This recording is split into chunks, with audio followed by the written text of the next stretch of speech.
DGFI এর কাজ শুধুমাত্র সরকার প্রধানকে আপনার অ্যালার্ম করা যে আপনার আশেপাশে কোনো বই বহিঃশত্রুর হাত থেকে রক্ষা করা। কিন্তু দেখেন গত 15 বছর ডিজিএফআই শুধু ব্যবহৃত হয়েছে বিরোধী দলকে নিষ্পেষিত করার জন্য।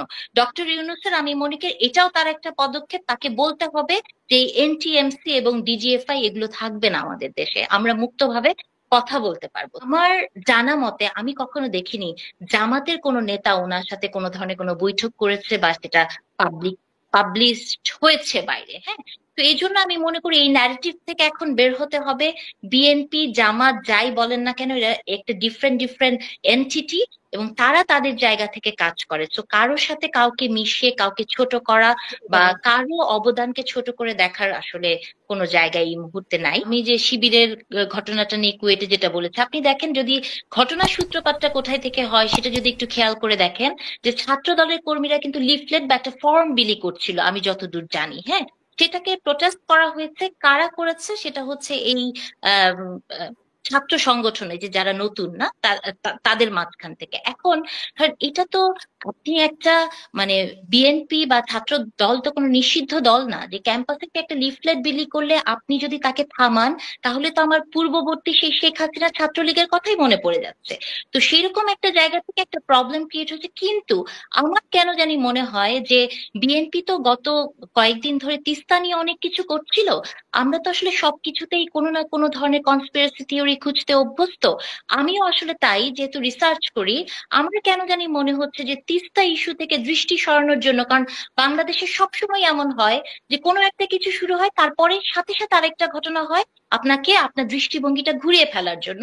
তো আমার কেন জানি মনে হচ্ছে যে তিস্তাতে মানে তিস্তা রিলেটেড ইস্যুতে বিএনপির যে একটা খুব স্ট্রং স্ট্যান্ড ছিল এগেনস্ট ইন্ডিয়া, সেটার দিক থেকে দৃষ্টি সরানোর জন্য এই ঘটনা ঘটলো কিনা আমি আসলে বলতে পারবো না, তবে এটা দেখা যেতেই পারে। আরেকজন ভাই যেটা প্রশ্ন করলেন যে উনি আমাকে বললেন যে মির্জা ফখরুল বলেছেন জনগণ।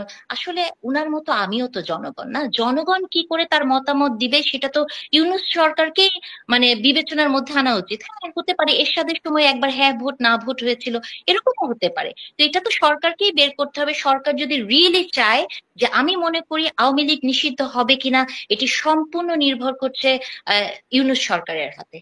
এটাতে আসলে এই মুহূর্তে আমাদের কিছু করার নাই।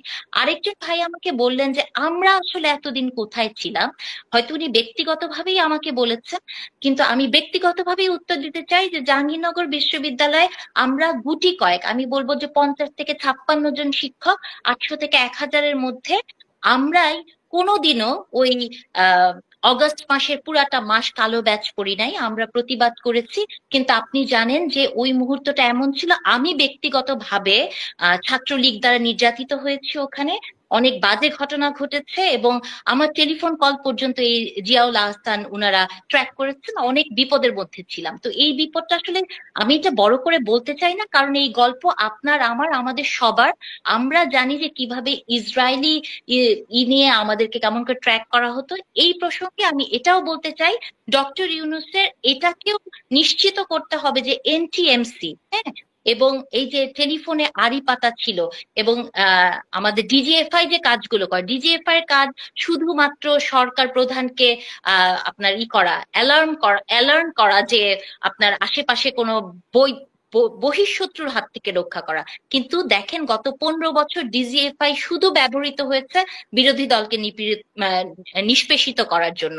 ডক্টর ইউনূসের আমি মনে করি এটাও তার একটা পদক্ষেপ, তাকে বলতে হবে যে এনটিএমসি এবং ডিজিএফআই এগুলো থাকবে না আমাদের দেশে, আমরা মুক্তভাবে কথা বলতে পারবো। তো আমি ওটাই বলতে চাই যে এই আন্দোলন যা কিছু ফল আমরা এই মুহূর্তে ভোগ করছি, এটা আপনার না, আমার না, আমাদের না, এটা আমাদের একটা সমষ্টির একটা আহ দাবি ছিল।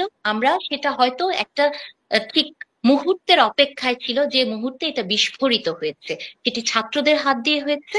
আমি সেজন্য ছাত্রদের কাছে কৃতজ্ঞ। কিন্তু তারপরও আমি কোনোভাবে ওই মার অবদানকেও ছোট করে দেখতে চাই না। আর আরেকটা কথা বলি যে শিবির নিয়ে যেহেতু এত কথা হচ্ছে, দেখেন বাংলাদেশের রাজনীতিতে আমি বুঝি না, বিএনপি শব্দটা বললে আপনারা সবাই কি বলেছি আমরা, যে বিএনপি জামাত, কিন্তু জামাত এমন একটা দল সে সব দলের সাথেই ছিল। আপনি কি কোনোদিন শুনেছেন বলেছে যে জামাত আওয়ামী লীগ? বলেনি কিন্তু, কিন্তু বিএনপি নামের সাথে গত 15 বছর যুক্ত হয়ে গিয়েছিল বিএনপি জামাত। তবে একটা আশার কথা বলি, যেটা আমি মনে করি আশার, যে জনাব তারেক রহমান যে এত বছর ধরে ইংল্যান্ডে আছেন, উনার সাথে অনেক দলের লোকজন দেখা করেন, বা আমি মানে আমার জানা মতে আমি কখনো দেখিনি জামাতের কোনো নেতা ওনার সাথে কোনো ধরনের কোনো বৈঠক করেছে বা সেটা পাবলিশড হয়েছে বাইরে। হ্যাঁ, তো এই জন্য আমি মনে করি এই ন্যারেটিভ থেকে এখন বের হতে হবে। বিএনপি জামাত যাই বলেন না কেন, এরা একটা ডিফারেন্ট ডিফারেন্ট এন্টিটি, এবং তারা তাদের জায়গা থেকে কাজ করে। তো কারোর সাথে কাউকে মিশিয়ে কাউকে ছোট করা বা কারো অবদানকে ছোট করে দেখার আসলে কোনো জায়গা এই মুহূর্তে নাই।